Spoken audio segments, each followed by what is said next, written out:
Welcome to True Crime Cases, where we delve into the darkest corners of human nature. Eleanor had always dreamed of a fairy tale marriage her life before meeting. Joshua was predictably steady, working at a marketing agency, living in a cozy apartment in the heart of Boston. In occasional visits to her parents, Joshua entered her life like a whirlwind. A tall, confident, and successful architect with a flawless smile, their relationship progressed rapidly, and within a year they stood at the altar. Their honeymoon began with a trip to a secluded mountain chalet in Montana, the remote house with its panoramic windows offering views of snow. Kepa Peaks seemed the perfect place to start their life together.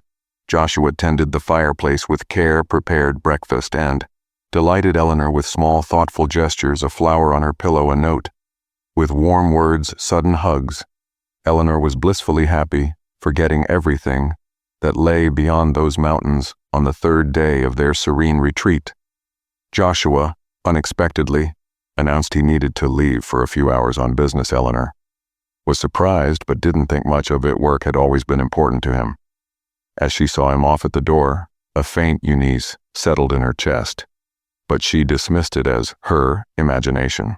Left alone, Eleanor decided to busy herself around the house, unpacking their suitcases and organizing their belongings. While sorting through Joshua's bag, she noticed a peculiar hidden pocket. Curiosity got the better of her, and she cautiously unzipped it. Inside was a folder containing documents, the first of which caught her eye with the name Thomas Gray. Frowning, she flipped through the contents and found bank statements for accounts she had never heard of. Her heart began to race. Why did Joshua have documents under another name? Why had he never mentioned these accounts? Eleanor tried to think of a logical explanation, but all she could hear was a blaring alarm in her mind. She placed the documents back where she found them. Other thoughts refused to settle. The warmth and comfort of the chalet suddenly felt alien. Eleanor sensed something was amiss, though she had no idea how deep this unease would run in her life. Her harmony was beginning to unravel. That day marked the start of a series of revelations that would change her fate forever. After discovering the strange documents in her husband's suitcase, Eleanor began examining their contents more closely. The name Thomas Gray immediately stood out. Joshua had never used it as far as she knew. Among the papers were bank statements showing large transfers and newspaper clippings about missing women in various cities. Analyzing the data, Eleanor noticed that the dates of the disappearances suspiciously aligned with the financial transactions listed in the statements. Her sense of unease deepened. The documents radiated aching uncertainty, and Eleanor knew these were no mere coincidences. Convinced that she was in a dangerous situation, she decided to seek help. Her first thought was Hazel, a lawyer and an old friend known for her calm, professional approach in tough situations. When Hazel received photos off the documents, she immediately grasped the gravity of the situation.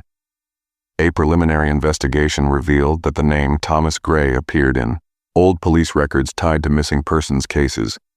Hazel also noted that each newspaper clipping detailed cases of women who had disappeared, with none of the investigations yielding sufficient evidence to be solved.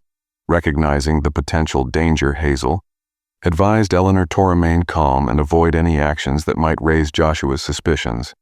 Her recommendation was to gather as much information as possible while gradually passing the materials to law enforcement. Meanwhile, Eleanor resumed her daily routine, trying not to let Joshua see that anything had changed when he returned. The next day he was as warm and attentive as ever, showing no signs of suspicion yet. To Eleanor, his demeanor had taken on a new unsettling dimension. She observed him from a fresh perspective, noting even the smallest details of his behavior. The police, having received the materials from Hazel, began a preliminary investigation. Initial findings revealed that before meeting Eleanor, Joshua had lived in several cities under different names. In one of these cities, Denver, a woman named Ruby had gone missing. The evidence provided by Eleanor began to form a picture that increasingly pointed to Joshua as a man with a dark past. At the chalet, Eleanor began to notice new suspicious patterns.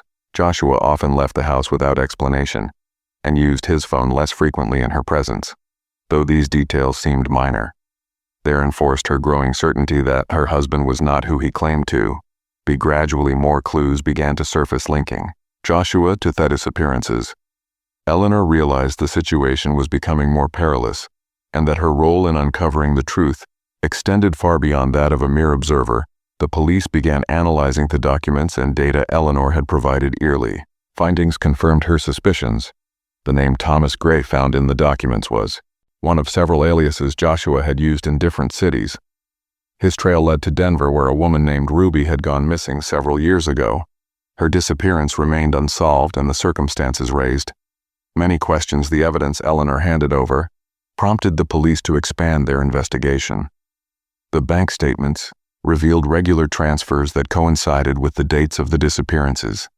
These connections suggested a systematic pattern in Joshua's actions, with his use of false identities and constant relocation being part of a carefully orchestrated plan. Following Hazel's advice, Eleanor decided to install a hidden camera in the chalet to monitor Joshua's behavior. She knew that even the slightest misstep could expose her suspicions, so she acted cautiously. The camera was discreetly placed to record everything that happened in the house. Without drawing attention, Joshua, seemingly unaware, continued behaving as he always had. However, Eleanor noticed subtle changes in his routine. He increasingly left the house without explanation, and his phone calls became brief and secretive. Eleanor documented these moments carefully to provide the police with additional evidence. Soon she began to feel that someone was watching the chalet car with tinted windows appeared several times near the house, and one evening, she sensed a pair of eyes watching her from the forest. These incidents heightened her anxiety. She immediately informed Hazel, who contacted the police and urged them to expedite their investigation. Eleanor now understood that her life was in imminent danger. Each passing day brought her closer to a critical moment when the hidden threat would inevitably reveal itself. The police, using data from Joshua's bank transfers and movements, began tracking his routes, but Joshua, well-versed in evading detection, stayed one step ahead. Despite their efforts, the police couldn't pinpoint his whereabouts. During the times of the disappearances, the situation escalated. When Joshua suddenly proposed they leave the chalet and move to another city, his reasoning about needing a fresh start sounded plausible, but the abruptness of the suggestion alarmed Eleanor.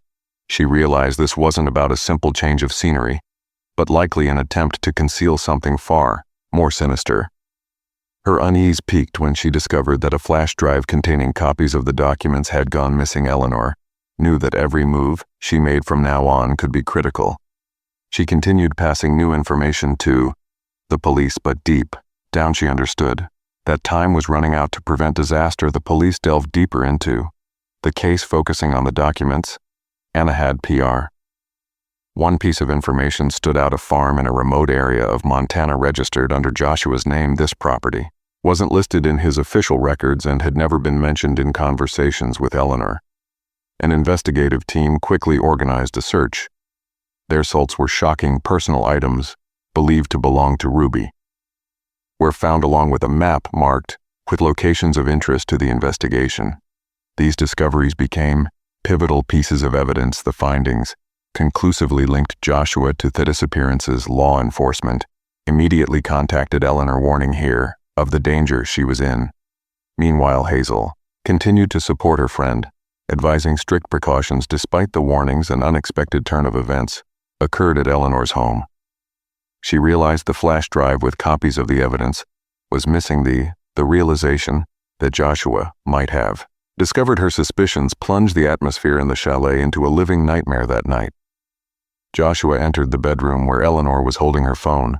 The silence between them was thick with tension.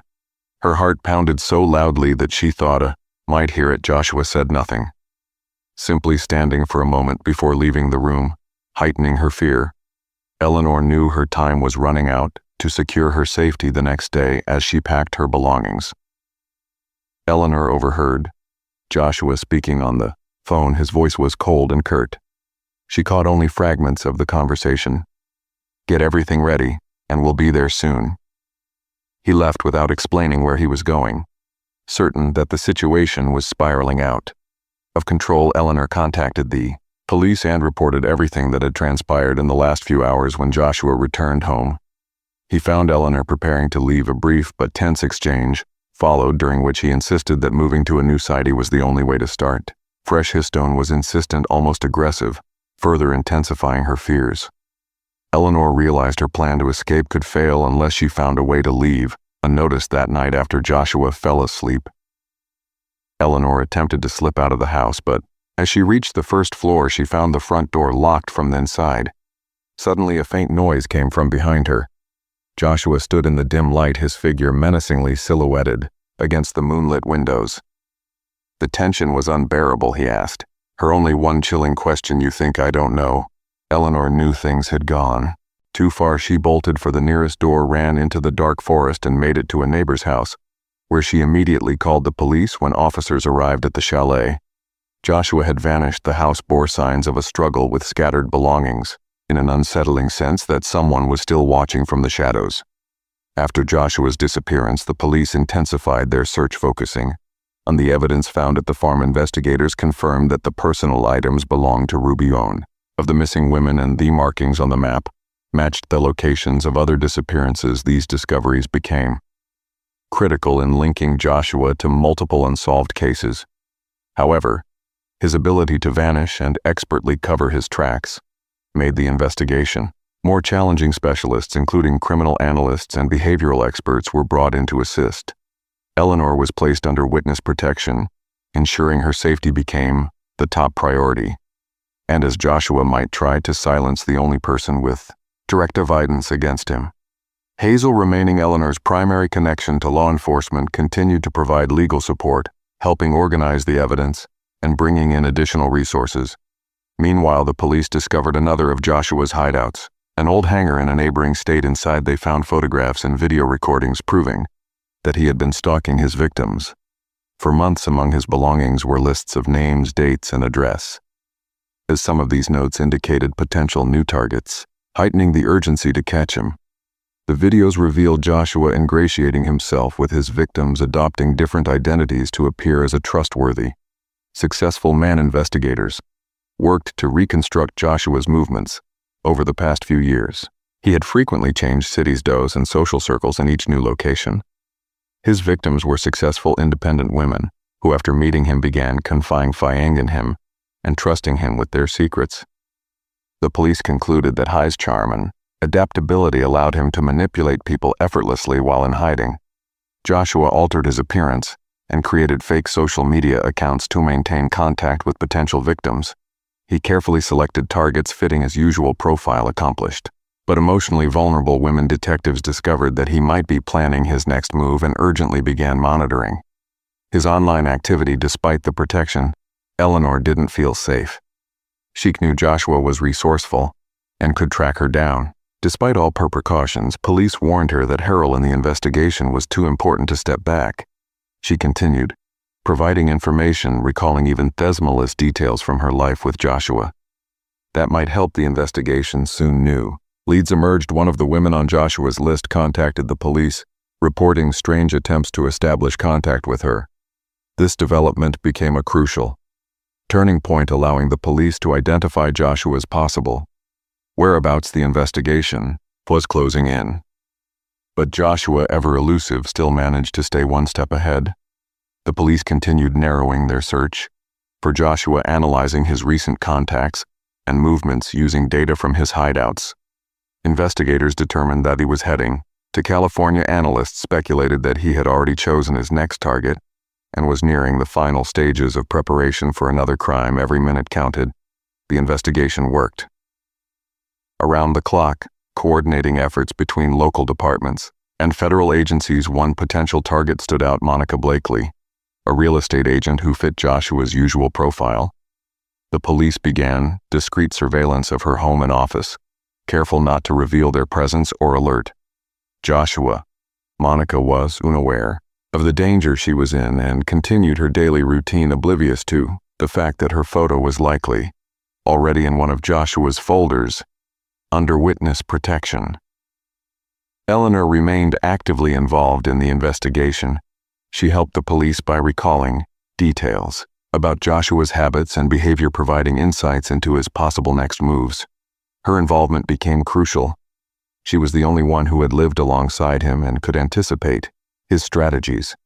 However, her role also attracted new threats. One day, Eleanor received an anonymous message, a chilling warning that her life was in danger if she continued cooperating with the police. Hazel reviewed the message and concluded that Joshua had somehow learned about Eleanor's collaboration with law enforcement. This heightened the urgency to capture him. The police decided to use Monica as bait to lure Joshua into a trap. It was a risky plan, but there was no alternative. Monica was informed of the situation and provided with security, while her office was equipped with hidden cameras. Meanwhile, Joshua remained cautious, staying ahead of the investigation. He avoided surveillance cameras, used forged documents, and even changed vehicles to avoid detection.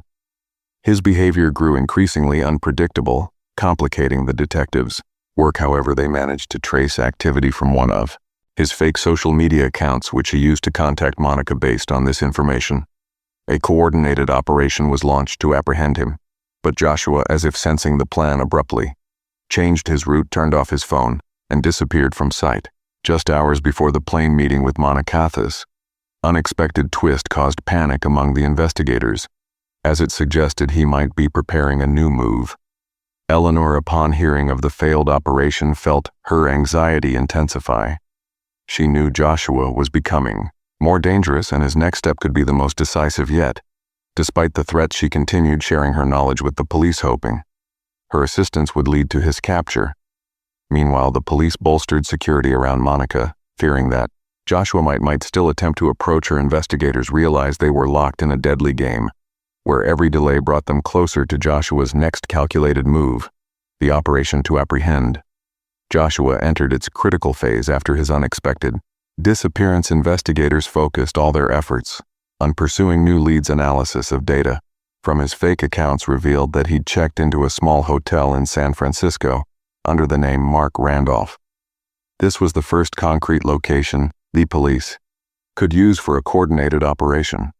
A team of operatives began preparing for the arrest. They studied the hotel's layout and devised a strategy to prevent Joshua from escaping.